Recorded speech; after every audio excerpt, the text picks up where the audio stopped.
Hello, my name is Tara Brabazon.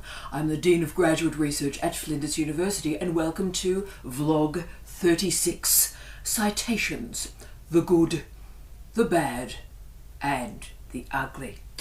There's a lot of talk about the importance of citations, whatever university, whatever country, whatever discipline we are in. And there's no doubt that citations are a proxy, a powerful one, for relevance, for esteem, for importance, for value. But the problem is that citations are what's called a lagging indicator. So that means from a refereed article many years afterwards, we start to get those citations. So it's a lagging indicator of importance and value. So as you can pick up, there are a lot of assumptions about importance and lots of different proxies that follow any discussion of citations. So in our vlog this week, I want to present all those different arguments and ideas to you so you can make your own mind up. And that's why I've called it the good, the bad, and yes, the ugly. But we're going to start with the good. Citations are a proxy that show that your work is being read, and that's terrific. It shows your networking is functioning with great effectiveness, and also you are developing that scaffold, that stepladder, if you will, to demonstrate the value of your academic career, and that is terrific. It's also never been easier to measure your citations. So Google Scholar in particular, and particularly through Google Scholar alerts, allow you to discover in pretty well real time every single person that cites your work. So that's terrific, you know, where they are, you start to get a sense of the audience for your research. And that's really fantastic and really important. The key to create these good citations is focus on quality the best that you can. There are some tips and tricks you can create and construct to lift up your citations, and I'm going to talk about those right now. But the first thing is, it's got to be well written. It's got to be a good piece of work that's operating at the absolute extremity of your knowledge. That's important. But also you need a really good abstract. The abstract is everything. And this is a very important and a new trick that's only just being researched at the moment. Make sure that you are citing other scholars. Many scholars now have a Google alert and indeed a Google Scholar alert on themselves. So if you cite them, they will receive a Google Scholar alert. They will read your piece to look for themselves. And then, of course, they've read it, they will enjoy it because you're fabulous, and then they will cite your research. So we now have a series of pretty impressive studies that show the longer the list of your references, the higher the citations you receive. And Gregory Webster at the University of Florida has done some fantastic longitudinal studies on this issue. So thank you to Gregory, he's done some really heavy lifting for us. Let's take his advice. Also, if your research is solving a problem, it gains citations. So this means you're researching in an area, anywhere from the high humanities to the hard sciences, but that area is drawing a little bit of heat. So I'll give you a great example of this. A portion of my career, I work in educational technology. And in the last 15, 20 years or so, universities have thrown a lot of money at very silly things in educational technology. It's been a very bizarre time to be involved in teaching and learning. And a component of my research career has explored educational technology at this very difficult time and said, look guys, slow down, we need attention to information literacy, multimodality and so forth. And I have 3 books. Digital Hemlock, published in 2002, The University of Google, published in 2007, and Digital Dieting, that was published in 2013, that really are the spine of my career. And those 3 books have gathered hundreds of citations. And that's because it is addressing a key problem in the culture. So if you are addressing a hot issue and providing some solutions, you will pick up citations. But of course, nothing beats quality, and please remember, citations take time, a lot of time. And if you're doing really well, you'll start to pick up your first citations in about a year or a year and a half. But a series of studies have shown if you're going to be in that very special group of books and articles that receive 100 plus citations, very special group, if you're going to be in that group, then you'll start to reveal those citations between 3 and 7 years. That's the indicator that this is going to be a highly cited piece of work. But 3 to 7 years, that's a really long time. So say you've written a ripper of a paper, boom. And what I need to do now is just do some quick tips and tricks to give yourself every fighting chance to lift up your citation rate. Now, most importantly, besides the abstract, crucial, you need to focus on keywords. Carefully choose your keywords. And in terms of keywords, really the truth of that is more is more. So don't just do 1 or 2 keywords, try to do a fair number of keywords, and 2 types of keywords. Focus on the big ticket phrases or terms like educational technology, information literacy, higher education, universities. Focus on the big ticket items that are the frame for your work. But then if you can, drill down a wee bit for me and provide some edgy, innovative, cutting edge terms as well. So in my case, use multimodality, media literacy, those sort of phrases. So focus on the big ticket. So people who, for example, are researching in the political economy will find your work, but also use phrases like the global financial crisis, and you'll get that edgy sense as well. So the people looking at the edgy areas of research will also find you. So keywords, crucial. Also, and this is a biggie, huge, huge, huge, titles matter.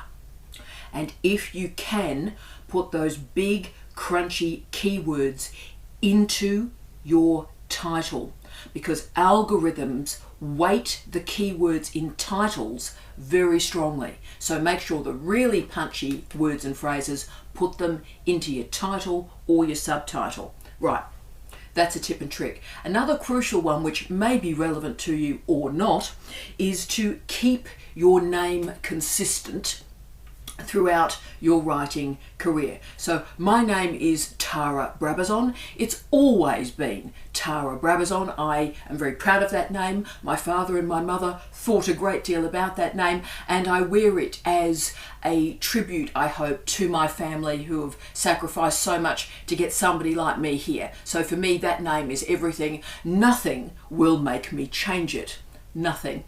Speaking of that though, that's not just a woman's issue about maiden names. I was never a maiden. It's not only about maiden names, but it's for blokes as well. So for example, my beloved husband is Professor Steve Redhead. His birth name is Stephen, PH, but right throughout his career he has been Steve Redhead. And if you'd like to look at a really successful academic career and citations, even in the social sciences and humanities, you might like to put Steve Redhead into Google Scholar and see the impact of having that stable, coherent name, male or female, in your career. So make a choice and stick to that. Also, as I always say, use academia.edu, use ResearchGate, use ORCID to help people find your work. You need as many pointers as you can to your research. Twitter. Also, check your profiles and your proofs really carefully. So make sure your biography is correct, your name is spelt correctly. Seems a weird thing, but obviously names like mine, I've had about 2 or 3 proofs where my name was spelt incorrectly. Now, if that went through to the published journal, that would be missed in all the different algorithms that would pick up my name. So that sort of stuff seems minor, but it's amazing how often you find it. Also, work on the accessibility of your papers. So that's why in this series we've spent so much time on open access, because open access publications are accessible. If people can't find your work, if they can't read it, they can't cite it. So open access matters. Now also be careful in your use of conferences. First thing I want to say, obviously a lot of colleagues in a range of the harder sciences and engineering. Hi to all the crew at Tonsley, Ben, Dave, hi guys. For the Tonsley crew, this really matters to you. Your conferences pick up citations. So knock yourself out, enjoy your conferences. Your conference proceedings will pick up citations. For the other disciplines, that's not really the case. But that doesn't mean you don't go to conferences, but they have a different function. You go to conferences to promote the research that you've done. So for example, in every keynote that I deliver, there are always at least 2 of my books and their book covers up as PowerPoints behind me. So I use a phrase like something like, in earlier work, I did this, of which the book covers behind me, or the refereed article, but now I'm doing this work. So use the conference proceeding, and particularly the visuality of PowerPoint slides, which people of course photograph and then retweet. Use the conference proceedings and those conference presentations to move your work around as a pointer. Point people to your research. Once more, of course, social media is everything. LinkedIn, increasingly important for academics, but also Facebook, and yes, Twitter. One strategy I've never done, but the literature is recommending it, so it is important for you guys. I'm impossibly old, but for you guys, this strategy appears to be working. Once you've published an article, send the paper out or send the link out to the people that you have cited. Now that again has proved very successful in returning the favour, if you will. So if you make people aware that you have cited them, they see your research and they return the favour. I'd be a bit embarrassed and a bit uncomfortable to do that, but you guys knock yourself out. It's an intellectually generous thing to do if you get the framing email right, but certainly that picks up citations. There's also an imperative to move into high impact journals or highly ranked journals. That is going to be our next vlog. We're going to directly take on that issue. But being in a high impact journal is certainly not a guarantee of citations. It creates what's called a halo effect. So if you're in those high impact journals, there is a bit of a halo because there's a particular sociological group of academics that still read a journal, one journal, from front to back. That sociological grouping of academics is declining, but we'll talk about that in the next vlog. So do be aware, high impact journals, halo effect, proxy, yeah. So we've done the good of citations. Let's move to the bad. Now, the bad use of citations. There are 2 types of citations: referential citations and critical citations. So referential citations are the good citations. That is when people cite your work, noting the caliber, the quality, the importance of your research. Brilliant, fantastic. The problem is there's another sweep of citations that's called critical citations, and that's when colleagues notice the profound flaws, challenges and disasters that exist in your research. Now the funny bit of this is critical citations are often much higher than referential citations. So this means really poor research receives lots of citations. Oops. So when scholars locate very poor scholarship, they like to cite it and share with the world how truly dreadful this research actually is. So let me give you 2 examples of this from fields I work in. The first is a guy by the name of Mark Prensky. And again, I'm citing him now, it's unbelievable. Mark Prensky, who came up with the phrase in the late 90s, early 2000s, digital natives. He argued that a particular generation uses technology in a particular way. Now, he of course was completely and utterly wrong. And thousands of people have cited Mark Prensky and digital natives, confirming how completely wrong he was.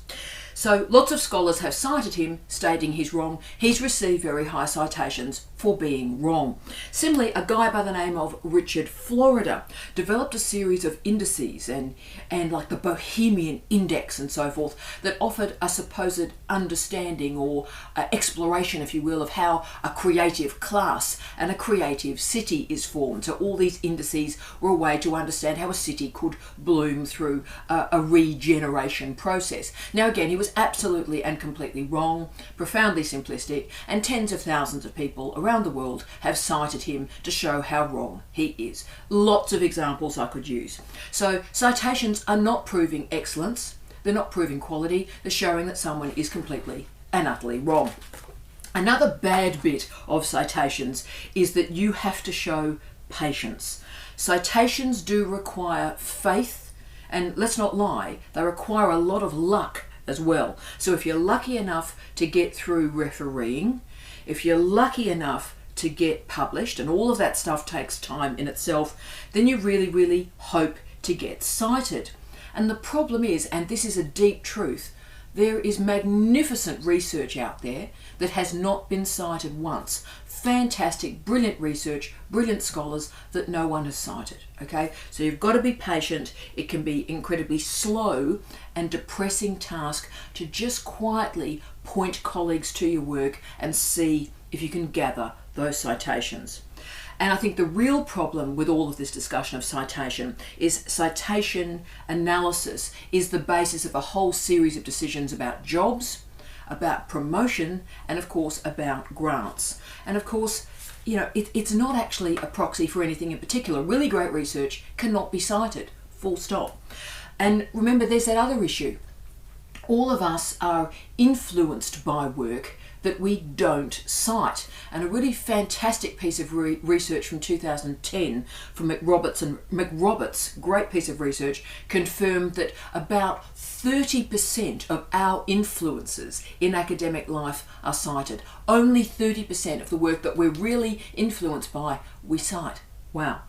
And of course, citation databases also have a very finite, a limited selection of the publications that they're actually assessing and searching. Now, Google Scholar searches the most. So that's why the figure you often get on Google Scholar is higher than Web of Science and higher than Scopus, because their scale of coverage is greater. Their speed of update is greater. I would argue, use Google Scholar citations, full stop.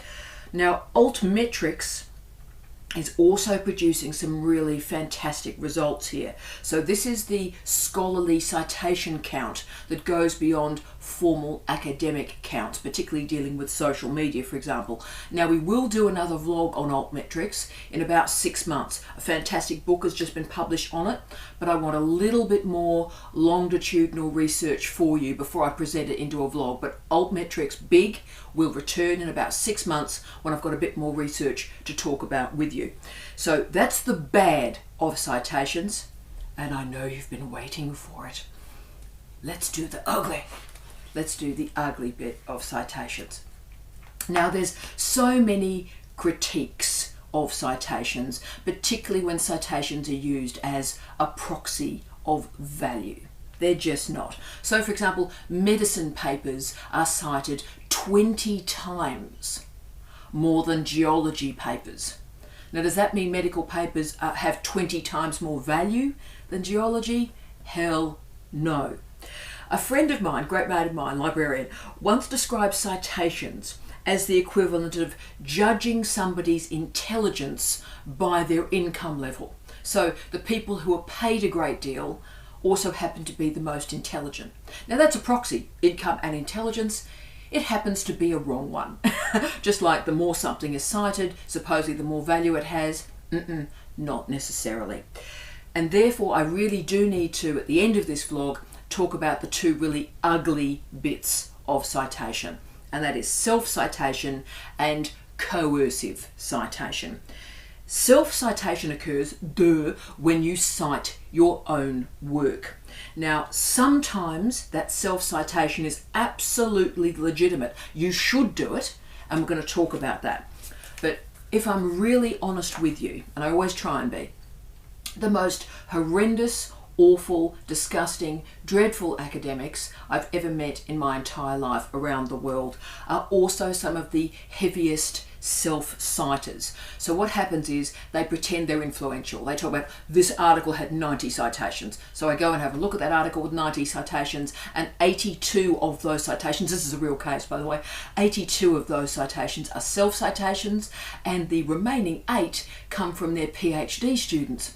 I then ask the PhD students why they cited the work, and they say, my supervisor added that reference.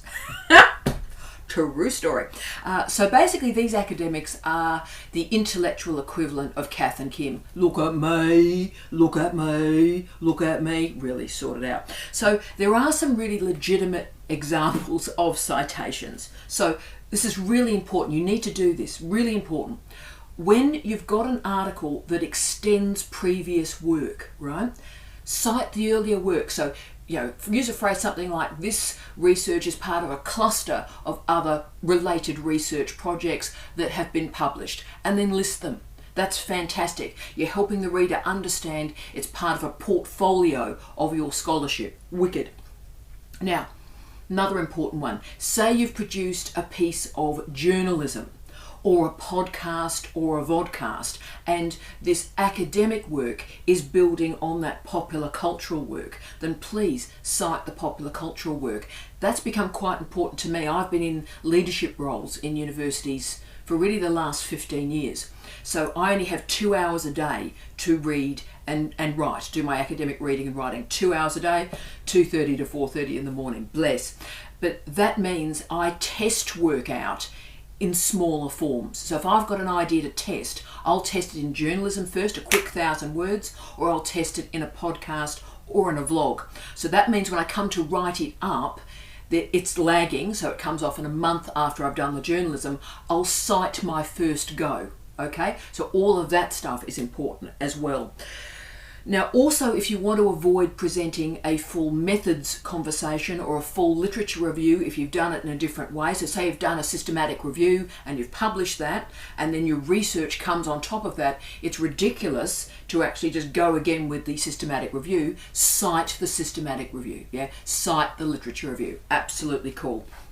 Now, team, I have a tendency to under self-cite. For the overwhelming majority of my career, I've gone, oh no, I'm really embarrassed, I wouldn't do that, that's a bit ego-driven, that's dreadful. And I haven't self-cited, so that's why I'm being really honest with you and say these are good times to self-cite, please do this. And I had a real warning about this earlier this year. In October, actually, I got a refereed article back from the double-blind peer review process, and that was great, and they wanted the article, that's terrific, woo! But one of them asked for minor corrections, and the minor correction was the author, they didn't know it was me, the author didn't cite Brabazon on pages 6 to 8, and they argue that Brabazon's work on educational technology and media literacy on pages 6 to 8, articles and books, really needed to be cited there. So I mean, how embarrassing is that? I won't self-cite, and blind peer reviews have gone, really, you need to cite Brabazon. So be comfortable with it and be more comfortable with it than I've been. Also, research shows, and I know this will shock you, that women tend to self-cite 56% less than men. It's shocking, isn't it? The things I tell you every week, unbelievable. So yes, please remember to self-cite if you're placing your research in a wider context. Absolutely tremendous, do that. If you're just doing it to pick up your count, or through arrogance, because after all, no one knows as much as you, so I'll just cite all my stuff because I'm a genius. If you're doing that sort of stuff, really don't, because just remember the algorithms pick up self-citation. So if you're ever going like that person did in that meeting, look at all my citations, people like me actually have the information literacy skills to know how many self-citations are there, and we will tell you, often in public. So really do be careful with how you're doing that. So ask yourself, and these are the key questions, when you are thinking of self-citing, are you showing the cumulative nature of your research? Then excellent, do it, knock yourself out. If it's about personal gratification and ego, then that's just dreadful and that's just embarrassing. Step away from the vehicle. If it is a tactical tool to increase your visibility, that is still a bit dreadful, but it is more understandable. And particularly early in your career, knock yourself out. Finally, I just wanted to talk about coercive citations. So you've heard the phrase, and if it happens to you, you know you're not alone, okay? This has happened to me twice in my life, both times as a very junior female academic, when a very senior male academic started to really swing their power about. Let me tell you about it. So coercive citation emerges when an editor forces an author to add an irrelevant citation to a piece, either to lift up the journal impact factor or simply to add to the citation count of the editor's refereed scholarship. So they're two clear reasons. And a 2012 survey by Will Height and Fong confirmed that 20% of academics working in economics, sociology, psychology and business had confronted coercive citations. Now, I know it exists in a whole series of different disciplines. It hasn't been studied, but it tends to cluster a bit in the social sciences. Don't know why. You guys, if you've got an idea, do tell me. But when it's happened to me both times, one was in tourism and one was in sport. Again, social sciences. So very uncomfortable, and I ended up adding those citations. I'll always be honest with you. I added the citations that the editor wanted in both cases to their work to get the book through and the article through. We'll talk about it. Okay, so where have we been today? Citations provide a pointer that your work is of value, that your work is being used. And that's why we write. We don't write to write in isolation. We write to contribute to the planet. So citations are great. They prove the work is being used. Now, citations are valued by funding agencies and promotion committees, but I want you to remember always that there's a good, a bad, and an ugly citation. And remember, part of what these vlogs are about is helping you become leaders on this planet, in the public sector, in the private sector, leaders in higher education. So when you are leading those funding agencies, when you are leading those universities, and you will be, remember, good, bad, ugly citations, and they're pretty different. As always, I wish you love, light, and peace. Tea out.